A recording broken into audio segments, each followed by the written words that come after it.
احادیث مبارکہ کی روشنی میں شب برات کی کیا اہمیت ہے؟ کیا اس رات کی عبادت ٹھیک ہے؟ شب برات کا روزہ رکھا جاتا ہے، اس کی صحیح حیثیت کیا ہے؟ شب کا روزہ تو کبھی ہوتا ہی نہیں، یہ آپ نے شب برات کا روزہ کیسے لکھ دیا؟ شب رات کو کہتے ہیں نا۔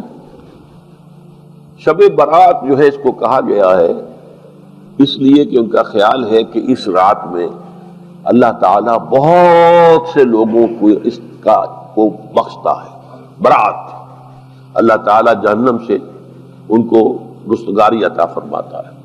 اس کے ضمن میں جو صحیح احادیث صرف ایک ہے، اور وہ یہ ہے کہ حضرت عائشہ صدیقہ رضی اللہ تعالیٰ عنہ بیان کرتی ہے کہ ایک روز حضور کی میرے ہاں شب باشی کی باری تھی، لیکن میری رات کو آنکھ کھلی تو حضور نہیں تھے موجود، تو مجھے تشویش ہوئی کہ آپ کہاں گئے؟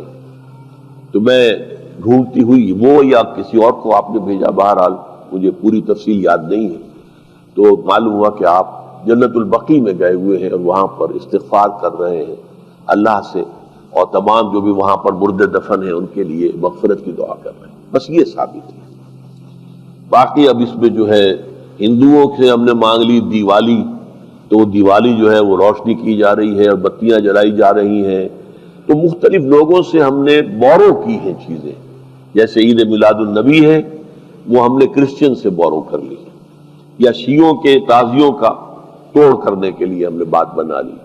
اب اس میں جو ہے روشنیاں کی جا رہی ہیں، یہ دیوالی کا گویا کہ ہم نے توڑ فراہم کیا ہے یا اس کی نقل ہم کر رہے ہیں، یہ چیزیں نہیں۔ البتہ نماز رات کی عبادت تو ہر رات میں بہت اعلیٰ ہے۔ چلیے اگر اور دنوں میں نہیں ہوتا، اس رات کو آپ کو، کیونکہ حضور نے بھی استغفار کیا خاص طور پر جا کر جنت البقیع میں، تو اگر آپ بھی کریں، نماز پڑھیں اور استغفار کریں تو کیا ہے، بہت اچھی بات ہے، اس میں تو کوئی حرج کی بات ہے ہی نہیں۔ لیکن اسے کوئی تہوار کی طرح منانا، پٹاخے چھوڑنا اور جو ہے وہ روشنی کرنا، یہ بھارت صحیح نہیں ہے۔